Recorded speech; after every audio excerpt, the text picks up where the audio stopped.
This is Math Journal, page 218, and I'm going to go through these step by step with you. I asked you to try them to see how you could do on your own.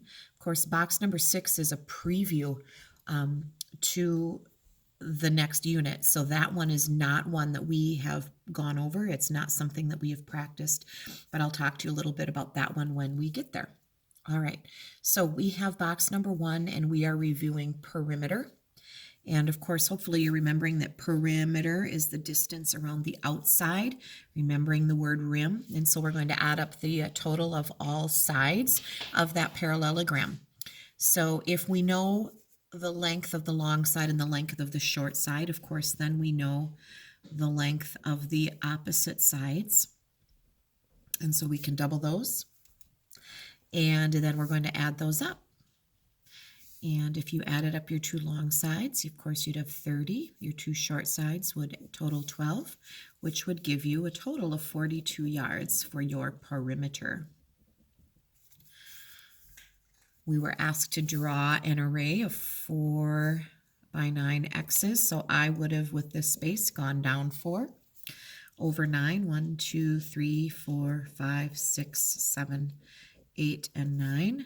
2, 3, 4, 5, 6, 7, 8, 9.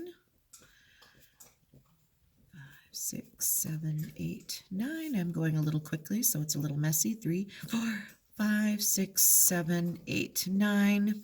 How many x's in all? Well, if you know your multiplication facts, you would know that 4 times 9 is 36.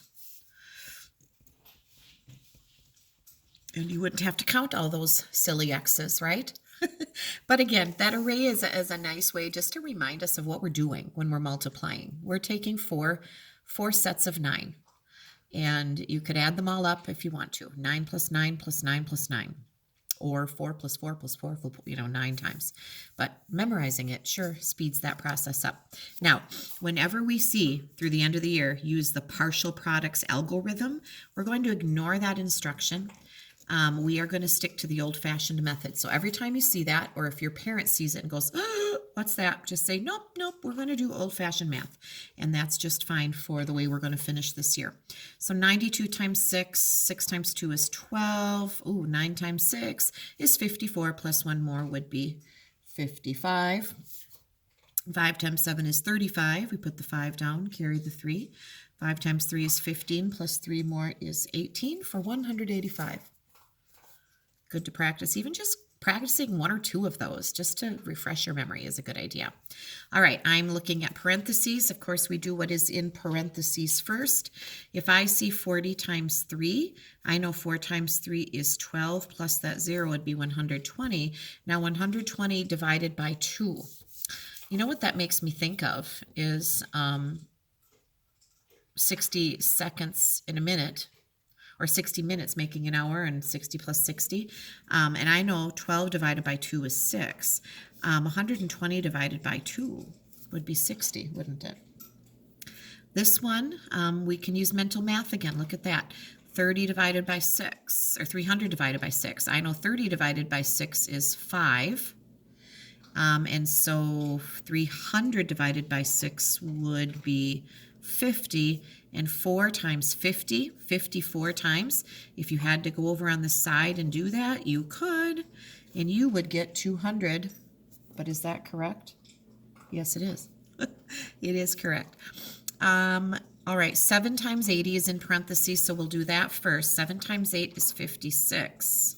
And then we put that 0 there. Now 560 plus 140. I'm adding, and I get 700 when I add those together. This plus this.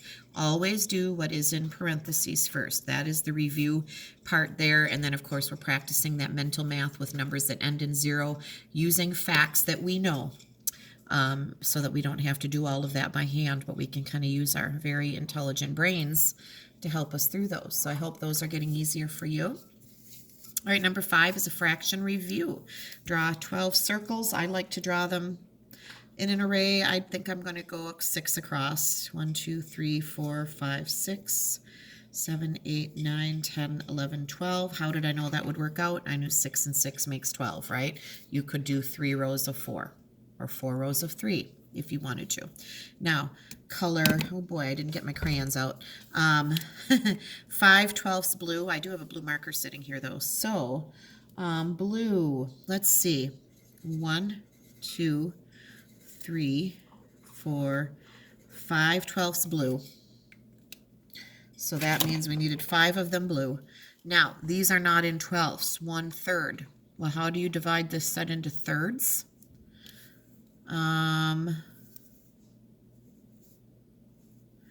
If this was a third, 2/3, 3/3, 4 of them would be 1/3.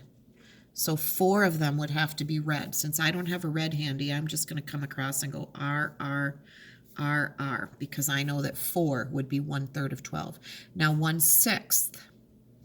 If I divided 12 into 6 parts, 1, 2, 3, 4, 5, 6, that would be 2. So 2 of them would be green. So here we go, green and green. Now that would leave 1 of them without any color at all. They don't ask us about that. But so essentially we colored 5 blue. We colored 4 of them red. And we colored 2 of them green. And you'll see that I figured that out by dividing that set of 12 into 3 parts and into 6 parts. So we're just looking at that set in a different way. Now, box number 6 is not something that we have talked about, but I'm going to just go over it quickly with you just to introduce these terms. Grams and milligrams and kilograms are part of the metric system. You know, when we do meters and centimeters and millimeters, that's the metric system that helps us measure length. Well, grams are a measure of weight when we weigh something. So in the United States, we use pounds and ounces very commonly yet. And yet the world, and the scientific world in particular, in the medical world, will measure things like medicine that we take in milligrams, possibly grams. Those are weights. Now, we learned in measuring length that milli is a prefix that means 1,000, or in this case, 1,000. It takes 1,000 milligrams to make 1 gram. So a milligram is a teeny tiny little part, and it takes 1,000 of them to make 1 gram. So 1 gram in the metric system is 1,000 milligrams. That means that 2 grams would be 2,000 milligrams. The nice part about the metric system is that it's all based on the system of tens.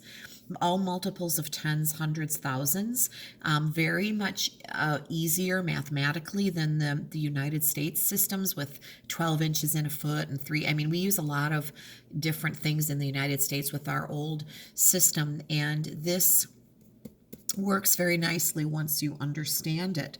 Now, if we have 5,000 milligrams, then we would have 5 grams. And I'll have to find some pictures and show you. And as we get into Unit 10, if we get that far, I'm going to try to be racing through some of this here just to get it to you. You'll see what I'm talking about. Now, kilo is like a kilometer is 1,000 meters. A kilogram is 1,000 grams. So a kilogram would be a big unit of weight, right?